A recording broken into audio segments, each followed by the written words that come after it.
ಖಾರದಲ್ಲೆಲ್ಲ ಒಳಗಡೆ ಬೂಸ್ಟ್ ಹಿಡಿಯುತ್ತೆ, ಆವಾಗ ಬೇಗ ಮೆಣಸು ಹಾಳಾಗುತ್ತೆ. ಅದು ಅಷ್ಟು ಆರೋಗ್ಯಕ್ಕೂ ಸಹ ಒಳ್ಳೇದಲ್ಲ.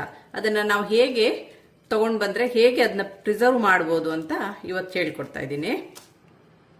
ಇಲ್ಲಿ ಸುಮಾರು ಒಂದು 1/4 kg ಅಷ್ಟು ಮೆಣಸನ್ನ ತಗೊಂಡಿದ್ದೀನಿ. ಇದನ್ನ ಮಳೆಗಾಲದಲ್ಲಿ ಗರಿಗರಿಯಾಗಿ ಹೇಗೆ ಪ್ರಿಸರ್ವ್ ಮಾಡೋದು ಅಂತ ಹೇಳ್ಕೊಡ್ತೀನಿ. ಇಲ್ಲಿ ಕುಕ್ಕರ್ ಒಳಗೆ ಸೆಟ್ ಆಗುವಂತ ಒಂದು ಪಾತ್ರನ ತಗೊಂಡಿದ್ದೀನಿ. ಈ ಪಾತ್ರಕ್ಕೆ ಈ ಮೆಣಸನ್ನ ಹಾಕೋಣ. ಎಷ್ಟು ಹಿಡಿಯುತ್ತೆ ಅಷ್ಟು. ಅಗಲವಾದ ಪಾತ್ರ ಇದ್ರೆ ತುಂಬಾ ಒಳ್ಳೆಯದು, ಬೇಗ ಆಗುತ್ತೆ. ಇದರಲ್ಲಿ ಜಾಸ್ತಿ ಮೆಣಸು ಹಿಡಿಯಲ್ಲ, ಸ್ವಲ್ಪನೇ ಹಿಡಿಯುತ್ತೆ. ನೀವು ಸ್ವಲ್ಪ ಅಗಲ ಕುಕ್ಕರ್ ಇದ್ರೆ ಅಗಲ ಪಾತ್ರ ಹಿಡ್ಕೊಳ್ಳಿ, ಅದು ಬೇಗ ಆಗುತ್ತೆ. ಈಗ ಅದನ್ನ ಹೇಗೆ ಮಾಡೋದು ನೋಡೋಣ. ಈಗ ನಾನು ಆಲ್ರೆಡಿ ಕುಕ್ಕರ್ನ ಬಿಸಿಗಿಟ್ಟಿದ್ದೀನಿ. ಇದು ಒಂದು 10 ನಿಮಿಷ ಆಯಿತು ಬಿಸಿಗಿಟ್ಟು. ಈಗ ತುಂಬಾ ಹೀಟ್ ಆಗಿದೆ. ಕೈ ಜಾಗ್ರತೆಯಲ್ಲಿ ಈ ತಳಕ್ಕೆ ಈ ಪಾತ್ರವನ್ನ ಹಾಕಿ, ನಾವು ಮೆಣಸೇನು ಇದರಲ್ಲಿ ರೆಡಿ ಮಾಡಿ ಇಟ್ಕೊಂಡಿದೀವಿ, ಇದನ್ನ ಇದರೊಳಗೆ ಇಡೋಣ.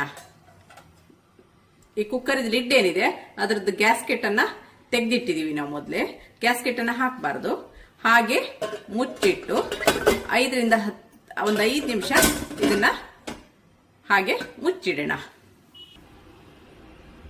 ಈಗ ಸುಮಾರು ಒಂದು 10 ನಿಮಿಷ ಆಗಿದೆ.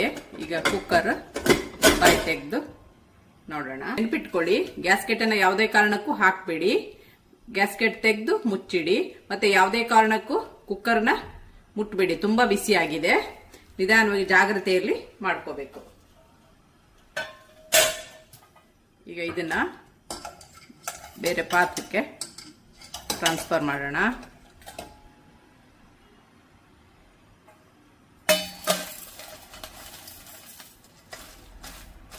ಇನ್ನುಳಿದ ಮೆಣಸನ್ನು ಸಹ ಹಾಕಿ ಇನ್ನೊಮ್ಮೆ ಬಿಸಿಗಿಡೋಣ. ಇದರಲ್ಲಿ ನಾನು ಸುಮಾರು ಒಂದು 1/4 kg ಅಷ್ಟು ಮೆಣಸು ತಗೊಂಡಿದ್ದೀನಿ. ಇದು ಒಂದು ಲೇಡೀಸಿಗೆ ಒಳ್ಳೆಯ ಟಿಪ್ಸ್ ಅಂತಾನೆ ಹೇಳ್ಬೋದು. ಈಗ ಇದನ್ನ ಒಂದು 10 ನಿಮಿಷ ಹೀಗೆ ಬಿಸಿ ಆಗಲಿಕ್ಕೆ ಬಿಡೋಣ.